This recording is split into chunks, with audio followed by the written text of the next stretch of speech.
ladies, welcome back to my channel. Welcome to another video. So today we want to talk about pregnancy complications. Pregnancy is such a beautiful thing. It is such a beautiful experience. However, pregnancy can come with some complications, and these complications can involve the health of the mother or her baby or both of them. So today we want to talk about some very common pregnancy complications that any woman of any age or race can experience during her pregnancy. Another very common pregnancy complication is gestational diabetes. Gestational diabetes, this is when a pregnant woman who was not diabetic before develops high sugar levels during her pregnancy. During pregnancy, your insulin becomes less sensitive, and that can cause glucose to rise or build up in your body. So some of the symptoms of gestational diabetes are excessive thirst, frequent urination, dry mouth, increased hunger, weakness, fatigue, blurred vision, and genital itch. These are some symptoms you want to pay attention to, and if you are currently experiencing some of these, at least 3 to 4 to 5 of these, then you want to bring it up with your doctor in your next appointment. There are some risk factors. You are at risk for gestational diabetes if you are already obese. If you were obese before you got pregnant, then you are at risk for gestational diabetes. If you are 40 or older, that can put you at risk.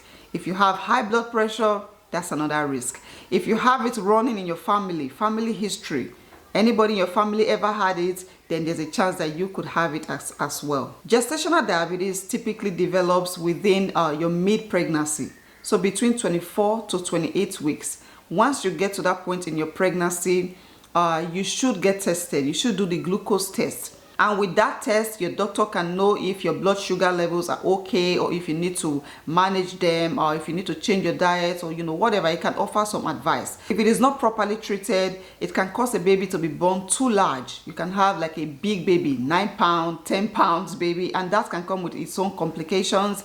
It can also lead to a baby having low sugar, which can lead to jaundice after the baby is born. And if not treated at all, if gestational diabetes is not treated at all, it can lead to stillbirth, the death of a baby before being born. So these are some reasons why you want to check your sugar levels. So you want to get that test done in your mid pregnancy. Another thing is you can go for regular checkups. Don't skip any checkups. Don't miss anyone. If there's going to be any problem, if there's going to be any risk, your doctor can see it way before you get there, and it can be avoided. You can also eat healthy. Sugar is what leads to diabetes. So if you're able to control your sugar cravings, then of course you can manage this condition or even avoid it completely. And lastly, you can try to move your body. Try to do some moderate exercising. Moving your body can keep your heart rate at a good place. It can also help to regulate your sugar levels. So if you're always just lying down, just tired, just lazy, just not able to do anything in your second trimester and going forward, that can put you at risk of gestational diabetes. So watch your diet, try to do some exercise, and always go for your prenatal appointments. Preeclampsia. Preeclampsia is a high blood pressure disorder that can develop during pregnancy, and this is a serious medical condition that can lead to preterm labor or even death. And in this case, either the mother or the baby or both of them are affected. So when you hear of cases of a woman that went to the hospital to have a baby and neither the woman nor the baby came back, one of the causes could be preeclampsia. It is one of the major causes of death for both mother and baby. A woman that has preeclampsia will have high blood pressure and high levels of protein in her urine, and this is usually an indication of an organ damage. Preeclampsia usually happens after 20 weeks of pregnancy. That's when it usually develops, and it can happen to any woman, even if you are someone who has been very healthy, someone who has never had hypertension, diabetes, high blood pressure.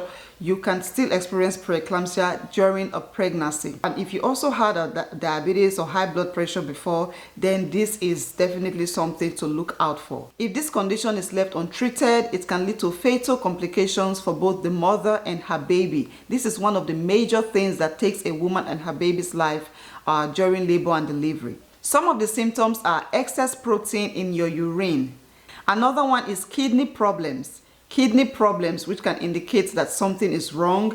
Another one is severe headaches. You can also experience blurred vision and light sensitivity. If you just become very sensitive to light, that could be one of the symptoms. Another one is shortness of breath, which is caused by fluid in the lungs. Another one is pain in your upper belly, under your ribs on your left side. Pain in your upper belly, under your ribs by your right side. Another one is nausea and vomiting. And the last one on my list is swollen hands, swollen face, and swollen feet. This is called edema in pregnancy. And any woman can experience it, any woman that doesn't have preeclampsia. But if you're experiencing this and a whole of other symptoms that we've mentioned today, then do not hesitate to visit your doctor today. The cause for preeclampsia is not known, it is not very clear, but experts believe that it has something to do with your blood circulation. If a pregnant woman has problems with the way blood is circulated around her body, then that could lead to blood pressure, to high blood pressure. If the placenta is affected, then it will definitely affect the baby. So you want to go get checked to make sure that your blood circulation is fine, is going on well in your body. There's not a lot of protein in your urine. And yeah, so please take these things seriously. So can preeclampsia be prevented? The answer is yes. The first thing you can do is medication. Your doctor can prescribe medications that is best for you if you are dealing with this condition right now. Another one is you want to take measures to get healthy before getting pregnant. It is very important for you to be at your best health state before you get pregnant, because it will help with the pregnancy. It will help you enjoy a healthy pregnancy. If you are already struggling with some health issues, when you get pregnant, it can become even worse. So try your best to stay healthy while you are trying to conceive. You can also manage your blood pressure or any health issues that you have right now to ensure that you have a healthy pregnancy. And lastly, you want to see your doctor regularly. How many times have I said that? Please don't joke with your doctor's appointment. Over here, we go for doctor's appointments every month, once a month. And then towards the end of your pregnancy, I think around week 35, if you have a normal pregnancy, no complications, no risk of anything, by the time you get to week 35, you start going like twice a month, and then it gets to a point it becomes twice a week or 3 times a week, something like that. So you want to see your doctor regularly, and if there's going to be a risk in the future, it can be prevented, it can be avoided, and you can enjoy a healthy pregnancy and baby. The last complication we'll be talking about today is preterm labor. Preterm labor, this is labor that begins before 37 weeks of pregnancy. So babies born before 37 weeks of pregnancy are at increased risk of health issues, because in most cases, some of their organs like their lungs and their brains are not fully developed. These organs develop in the last weeks of a pregnancy. And I know that, as a pregnant woman, once you hit 30 weeks, oh my God, you can't wait. You start looking forward to the last day. By the time you're 35 weeks, you're like, get this baby out of me. You don't want to wish that for yourself. You want to carry your baby to full term. 39 weeks, 40 weeks, you're giving your baby all the time to fully develop in there before coming out. So any baby born before 37 weeks is at increased risk of health issues, infections, and, developmental delays. So what are some of the signs of premature labor? And ladies, this is very, very important. If you are pregnant right now, you want to know the early signs of labor so that you are prepared and you can make the best decision for yourself and your baby. The first one is regular and frequent contractions. Regular and frequent contraction. As a pregnant woman, there's a point you get to where you start experiencing some kind of contraction. The first type of contraction is called Braxton Hicks. This is usually very mild. It is called fake contraction. It is nothing serious. It's not something that should make you go to the hospital. You can start experiencing this in your second trimester. It just means your body is preparing for the big day. But like I said, it is not intense and it will usually go away on its own. Second type of contraction is the real one, and this is the one you experience at the end of your pregnancy. Now this type of contraction is more intense. It is frequent, it is consistent. It also means your body is preparing quickly for labor. Now, like I said again, this is something you want to experience at the end of your pregnancy, from around week 36, 37 and above. But if you are already experiencing this kind of contractions in your second trimester, like early on, then that is a sign of preterm labor. You want to call your hospital immediately. Another one is constant low backache. If your lower back is just aching constantly every day, that could also be a sign. Another one is pressure in your lower abdomen, pressure in your pelvic area. So when your baby starts to settle down, starts to get through your pelvic area, heading towards the birth canal, you are going to feel some pressure in your lower abdomen, around your waist area. This is not something that should happen in your second trimester. This is something you are expected to happen by third trimester and towards the end of your pregnancy. So if you're experiencing this right now, let your doctor know about it. Another one is mild abdominal cramps. If you are feeling some cramps around your abdomen, that could also be a sign. Vaginal spotting or light bleeding.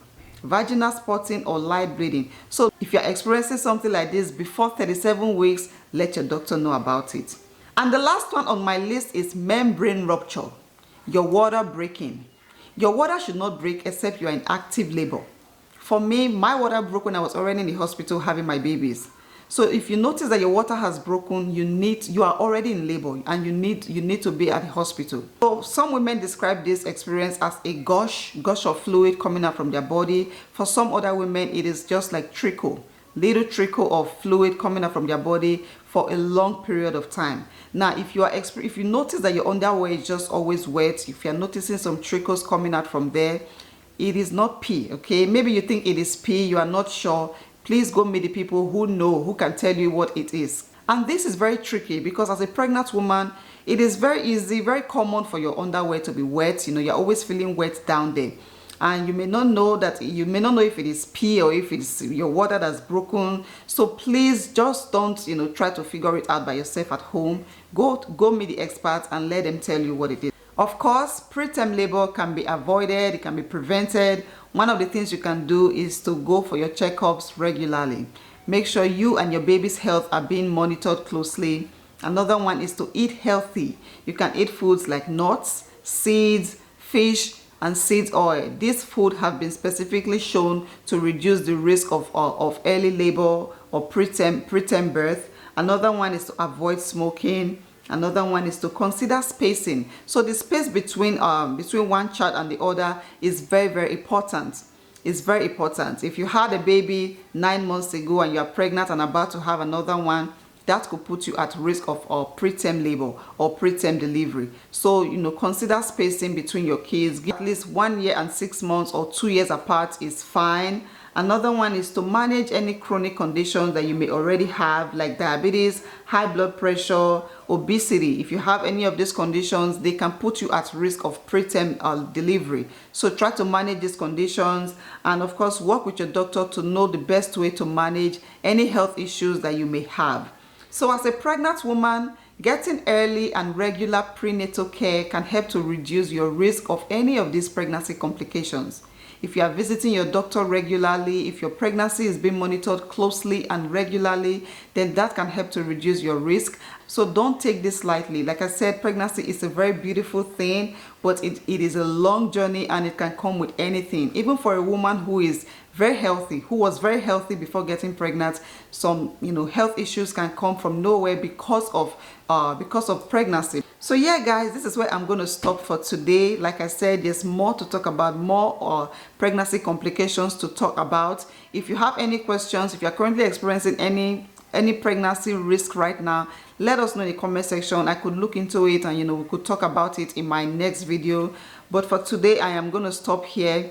Like I said, do not self-diagnose yourself. Don't watch this video and just say, yes, I'm experiencing this and that, and I think I have this. I think I have high blood pressure. No. If you're experiencing any of this, then bring it up with your doctor and let him or her diagnose you and also give you a treatment plan. Yeah, thank you guys so much for watching. Please give this video a thumbs up if you learned anything, if you found it helpful, and please share this video with a pregnant woman.